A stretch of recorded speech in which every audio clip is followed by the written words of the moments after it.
अस्सलामुअलैकुम, मैं Ibrahim Khan and welcome to my YouTube channel. आज का हमारा टॉपिक है वेरिएशन।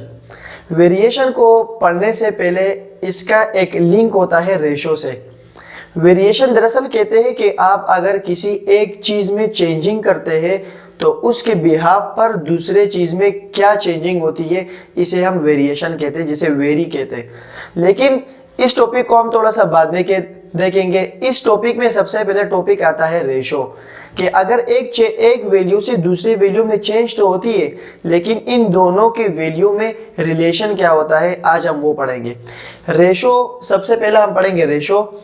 इस रेशो का मतलब ये है कि आप एक क्वांटिटी को दूसरे क्वांटिटी से जो प्रोपोर्शन करते हैं, एक कंपैरिजन करते हैं, उसे हम कहते हैं रेशो। मिसाल के तौर पर अगर किसी एक फैमिली में 3 बॉयज एंड 5 गर्ल्स हो तो इसको आप प्रोपोर्शन में कैसे लिखेंगे कि बॉयज अपॉन गर्ल्स, 3 बॉयज और 3 गर्ल्स।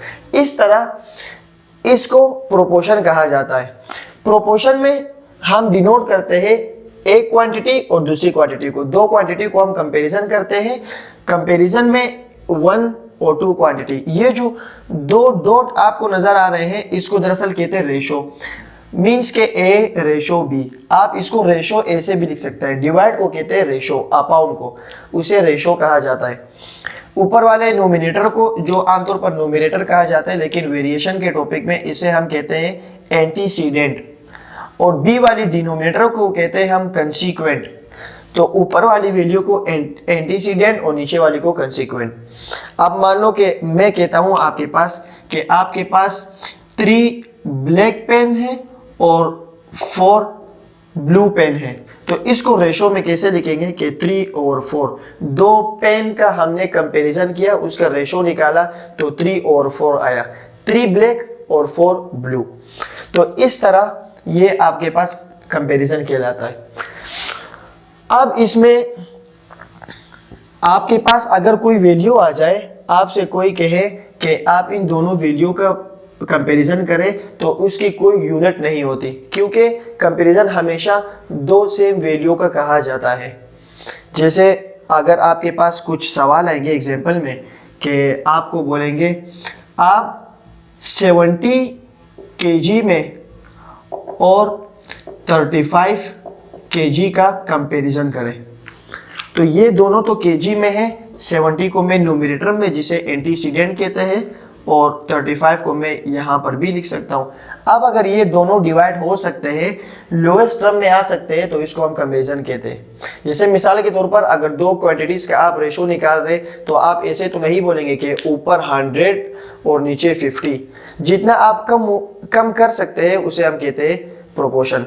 जैसे 35 को अगर मैं डिवाइड करूं, 35 1 ज़ा 25 और 25 2 ज़ा 70, तो ये इसका रेशो आया 2 डिवाइडेड बाय 1, और इसको मैं ऐसे भी लिख सकता हूं कि 2:1।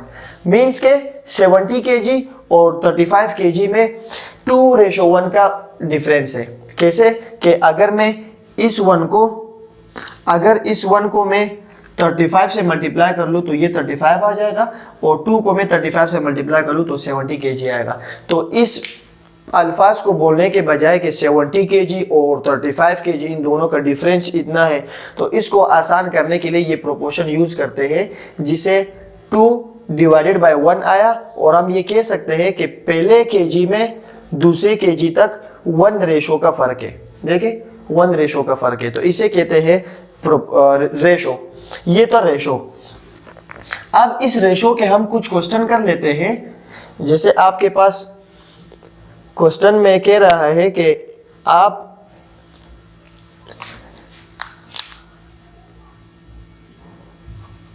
3 मीटर का कंपैरिजन करें, रेशो निकालें 100 या 300 सेंटीमीटर का। तो एक यूनिट मीटर और दूसरा यूनिट सेंटीमीटर, और रेशो में हमेशा यूनिट सेम आएगा। तो सबसे पहले मुझे इसको कन्वर्ट करना होगा, या तो इसको सेंटीमीटर में कन्वर्ट करना होगा और या तो इसको मीटर में कन्वर्ट करना होगा, दोनों का यूनिट सेम करना होगा। अगर मैं इस मीटर को कन्वर्ट करूं, लेकिन आपको मालूम होना चाहिए कि 1 metre is equal to 100 centimetre. तो इस मीटर की जगह मैं 3 को 100 से मल्टीप्लाई कर सकता हूँ और यहाँ पर है 100 सेंटीमीटर। अब 300 ज़ा 300 ये भी सेंटीमीटर में कन्वर्ट हुआ और ये भी सेंटीमीटर में कन्वर्ट हुआ। अब जब मैं इन दोनों के बीच में, सॉरी मैं इक्वल लगा रहा हूँ, रेशो लगा रहे हैं, अगर मैं इन दोनों के बीच में रेशो निकालूंगा, इसको मैं ऐसे भी लिख सकता हूँ 100 300 1 ज़ा 300 और 300 1 ज़ा 300। इसका जो फाइनल आंसर आया वो आया 1/3। इसको मैं ऐसे भी लिख सकता हूँ कि 1:1 के इन दोनों के 3 मीटर और 300 सेंटीमीटर इनके दरमियान 1:1 का रेशो है। मतलब रेशो बिल्कुल भी नहीं है, मतलब बराबर है, जितना रेशो इतना है उतना ही रेशो इतना है। दोनों का रेशो सेम है, मतलब ये दोनों सेम क्वांटिटी है। और यूनिट हमेशा नहीं लगाते, क्योंकि अगर मैं यहाँ पर यूनिट लगा दूँ सेंटीमीटर और यहाँ भी सेंटीमीटर, तो दोनों आपस में डिवाइड होके 1 आ जाएगा और यही आपका रेशो है। तो इस तरह इसकी रेशो मालूम करते हैं। रेशो के बारे में ओरली पढ़ लेते हैं। जैसे मिसाल के तौर पर आपके पास आ रहा है कि एक क्वांटिटी है, एक अगर क्लास में 15 गर्ल्स है और फिर 14 बॉयज़ है, तो आप उनका कंपैरिजन कैसे करेंगे? अगर आप बॉयज़ ओवर गर्ल्स का निकाल रहे तो 15/13 या 14, इस तरह आप लोग रेशो निकाल सकते हैं। तो ये था वेरिएशन और रेशो का एक इंट्रोडक्शन। अगले टॉपिक में हम इसके क्वेश्चन पढ़ेंगे। तो keep sharing and keep learning. अल्लाह हाफिज़।